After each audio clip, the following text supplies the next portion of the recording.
안녕하세요.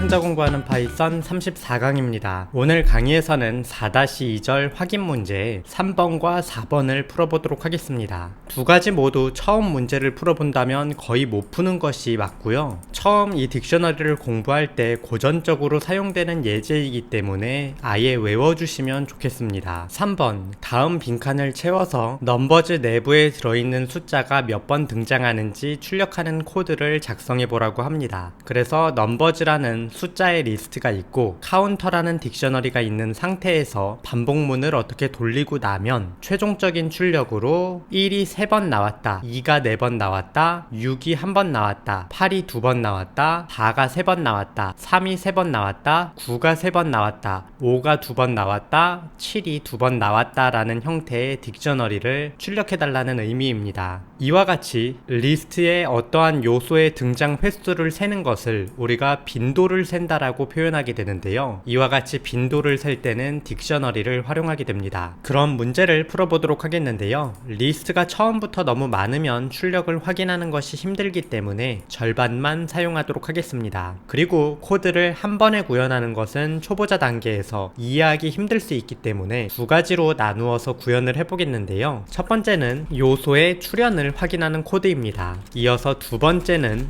해당 요소의 빈도를 확인하는 코드를 작성해 보겠습니다. 마지막으로 이 둘을 결합해서 이 문제를 풀 수 있는 코드를 작성해 보겠습니다. 이 모두 처음 보면 조금 황당하게 느껴질 수 있는 코드인데요. 처음에는 그러려니 하면서 보시고 이어서 직접 코드를 입력하면서 납득해보고 외워보시면 좋을 것 같습니다. 일단 요소의 출현을 확인하는 코드인데요. 카운터의 넘버에다가 어떠한 값을 넣어주시게 되면 요소의 출현을 확인할 수 있습니다. 이 상태에서 코드를 실행하게 되면 오른쪽과 같이 1, 2, 6, 8, 4, 3, 9, 5가 출현했다는 것을 확인할 수 있습니다. 이 코드가 이해가 잘 되지 않을 수 있으므로 파이썬 튜터에다가 코드를 넣어보고 실행해 보도록 하겠는데요. 지금 화면과 같이 코드를 작성하고 실행해 보게 되면 일단 첫 번째 줄에서 넘버즈라는 리스트를 만들게 됩니다. 따라서 넘버즈라는 리스트가 만들어지는 것을 볼 수 있고요. 이어서 카운터라는 딕셔너리를 만듭니다. 따라서 카운터라는 딕셔너리가 만들어지는 것을 볼 수 있습니다. 이어서 반복문을 돌게 되는데요. 가장 처음 반복에서는 이 1이라는 녀석이 나오게 되겠죠. 1이라는 녀석이 넘버에 들어가고 카운터의 넘버 번째에다가 이 빈 문자열을 넣게 됩니다. 따라서 오른쪽과 같이 1의 빈 문자열이 들어갑니다. 이어서 두 번째 반복에서는 넘버에 2가 들어가게 되고요. 이 2를 기반으로 카운터의 2번째에다가 빈 문자열을 만들게 됩니다. 마찬가지의 방법으로 6이 들어가고 8이 들어가고 4가 들어가고 3이 들어가고 이어서 2를 한 번 더 치게 되는데요. 어떠한 값을 중첩해서 넣는다고 문제가 생기지는 않습니다. 따라서 문제 없이 코드가 그대로 실행이 되고 나머지 값들도 쭉 들어가면서 어떠한 요소가 출현했는지 확인할 수 있게 됩니다. 최종적으로 모든 반복을 마치고 났을 때는 이 딕셔너리를 그대로 출력하기 때문에 지금 위와 같은 출력을 확인할 수 있습니다. 그래서 이와 같이 딕셔너리라는 자료형을 활용하면 어떠한 요소가 출현했는지 간단하게 확인할 수 있습니다. 그럼 이어서 해당 요소의 빈도를 확인하는 코드를 작성해 보겠습니다. 이번에도 넘버를 기반으로 반복을 돌리면 되는데요. 딕셔너리에 있는 값을 0으로 초기화하고 카운터의 넘버 번째에다가 플러스 이퀄 1을 해주시면 됩니다. 이렇게 코드를 실행하면 0으로 초기화된 녀석에게 출현할 때마다 1씩 더하기 때문에 오른쪽과 같이 1이 2번 출현, 2가 2번 출현, 6이 1번 출현, 8이 1번 출현, 4가 1번 출현, 3이 1번 출현, 9가 1번 출현, 5가 1번 출현했다라는 코드를 출력하게 됩니다. 이 녀석도 한번 파이썬 튜터에다가 넣고서 실행을 해보도록 하겠는데요. 코드를 입력을 하고 실행하게 되면 지금 화면과 같이 출력하게 됩니다. 요 1번째 코드까지는 모두 분석했기 때문에 코드를 쭉 앞으로 당겨서 두 번째 반복문이 진입하는 부분으로 옮겨보도록 하겠는데요. 이 부분에서 이제 두 번째 반복문이 실행이 됩니다. 처음에는 넘버에 1이 들어갈 것입니다. 따라서 넘버에 1이 들어가고요. 카운터에 1에다가 1을 더하게 될 것입니다. 그래서 진행을 했을 때 카운터에 1에 1이 더해지는 것을 볼 수 있습니다. 마찬가지의 방법으로 카운터에 2에다가 1을 더하고 카운터에 6에다가 1을 더하고 카운터에 8에다가 1을 더하고 카운터에 4에다가 1을 더하고 카운터에 3에다가 1을 더하고 카운터에 2에다가 1을 더하고 카운터에 9에다가 1을 더하고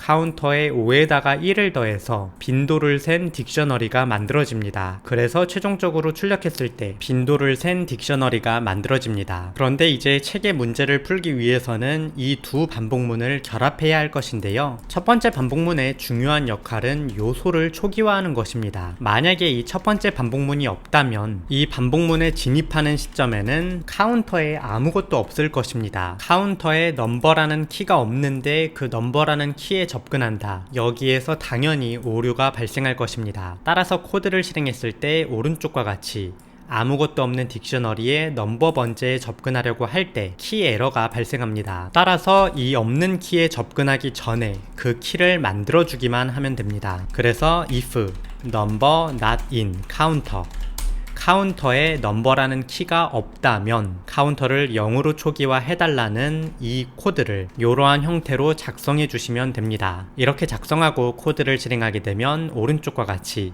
이전과 같은 실행 결과를 출력하게 됩니다. 한번 이 녀석도 이해가 어려울 수 있으니까 파이썬 튜터에다가 넣어보도록 하겠는데요. 코드를 넣고 실행하면 지금 화면과 같이 출력합니다. 넘버즈 리스트 만들고 카운터 딕셔너리 만들고 반복문에 진입하게 되는데요. 처음에는 넘버에 1이 들어갑니다. 1이 들어간 시점에는 카운터에 1이라는 키가 없죠. 그래서 조건문 안으로 진입을 해서 카운터에 1이라는 녀석을 0으로 초기화할 것입니다. 그래서 요소가 0으로 초기화된 것을 볼 수 있고요. 여기에다가 1을 더하기 때문에 문제없이 1이라는 키에 1을 더합니다. 그래서 1이 1로 변경되는 것을 볼 수 있습니다. 마찬가지의 방법으로 2도 그렇게, 6도 그렇게, 8도 그렇게, 4도 그렇게, 3도 그렇게 이루어지게 되는데요. 이어서 넘버에 2가 들어가는 시점에는 if number not in counter 부분의 조건에 해당되지 않기 때문에 조건문 안으로 진입되지 않고 곧바로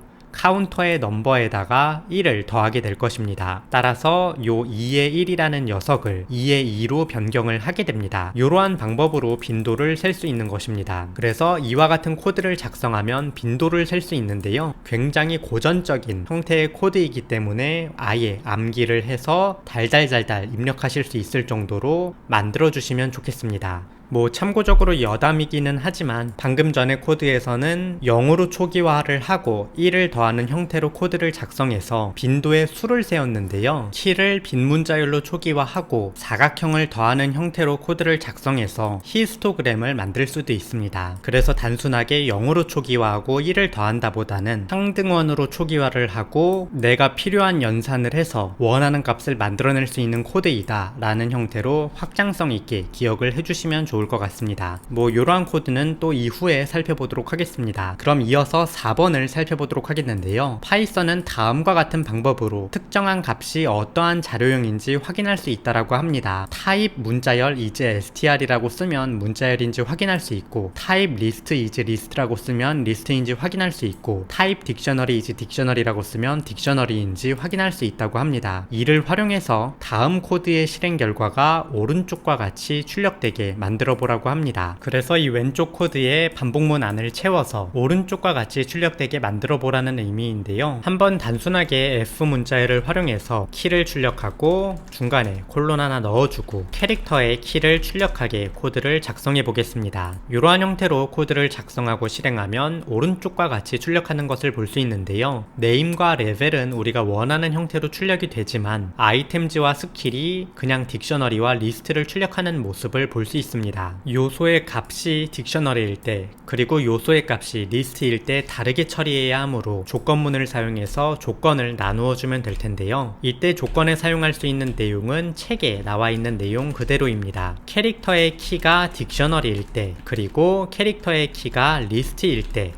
마지막으로 아무것도 아닐 때 이렇게 세 가지로 조건을 나누어 주면 될 것입니다. 일단 캐릭터의 키가 딕셔너리일 때는 캐릭터의 키 위치에 딕셔너리가 들어올 것이고, 캐릭터의 키가 리스트일 때는 캐릭터의 키에 리스트가 들어올 것입니다. 따라서 코드를 실행했을 때 딕셔너리와 리스트를 출력하는 것을 볼 수 있는데요. 이 녀석을 최종 결과처럼 출력되게 만들려면 반복문을 한 번 더 적용하면 될 것입니다. 그래서 반복문을 한 번 더 사용해서 for key in 캐릭터의 키라고 입력을 해주시면 이 딕셔너리를 기반으로 반복을 돌게 될 것이고요. 이때 프린트 함수를 사용해서 키를 한번 출력을 해주고 콜론 한번 출력을 해주고 캐릭터의 키에 키를 출력해주면 될 것입니다. 이렇게 코드를 실행하면 오른쪽과 같이 출력합니다. 그래서 스워드, 불꽃의 검, 아머, 풀플레이트라고 출력하는 모습을 볼 수 있습니다. 참고적으로 이 코드에서 캐릭터의 키의 키가 어떻게 가능하냐라고 할 수 있는데요. 이 캐릭터의 키가 현재 딕셔너리이기 때문에 한 번 더 요소 접근 연산자를 활용해서 접근하는 것이 가능합니다. 그래서 이러한 형태로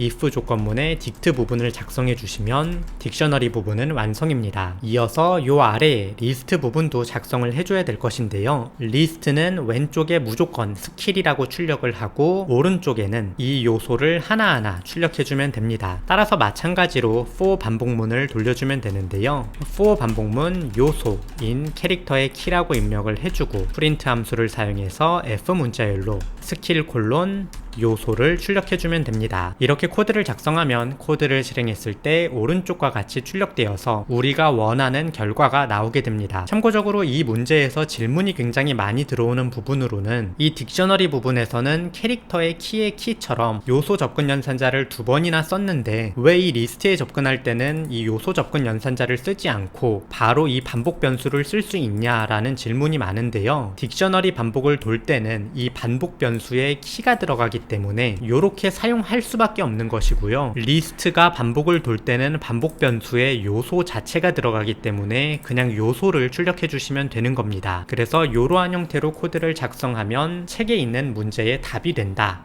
라고 생각을 해주시면 좋겠습니다. 이 코드에서 조금 눈여겨서 보셨으면 하는 부분은 반복문과 조건문을 마음대로 결합해서 사용할 수 있다는 점입니다. 그냥 막연하게 반복문과 조건문은 한 번씩 사용할 수 있다라는 식으로 생각하시는 분도 있는데요. 반복문과 조건문은 몇 번을 겹쳐서 사용하건 아무 문제 없습니다. 그래서 이러한 형태로 코드를 한번 직접 입력해 보시면 반복문과 조건문을 결합하는데 도움이 많이 되실 거라고 생각을 합니다. 또한 이 코드도 파이썬 튜터에 넣어서 실행해보고 실행 흐름을 보시면 도움이 많이 될 것이라고 생각하는데요. 이 부분까지는 강의에서 다루지는 않겠습니다. 한번 직접 실행을 해보면서 어떠한 식으로 실행되는지 보시면 좋을 것이라고 생각을 합니다. 또 추가적으로 이 코드는 이후에 배우는 아이템즈 같은 함수를 활용을 해서 훨씬 더 간단하게 작성할 수 있습니다. 이후에 다른 메서드들을 보았을 때 직접 코드를 조금씩 개선해 보시면 도움이 많이 될 것이라고 생각합니다. 그럼 오늘 강의는 여기까지 되겠고요. 다음 강의에서 뵙도록 하겠습니다. 감사합니다.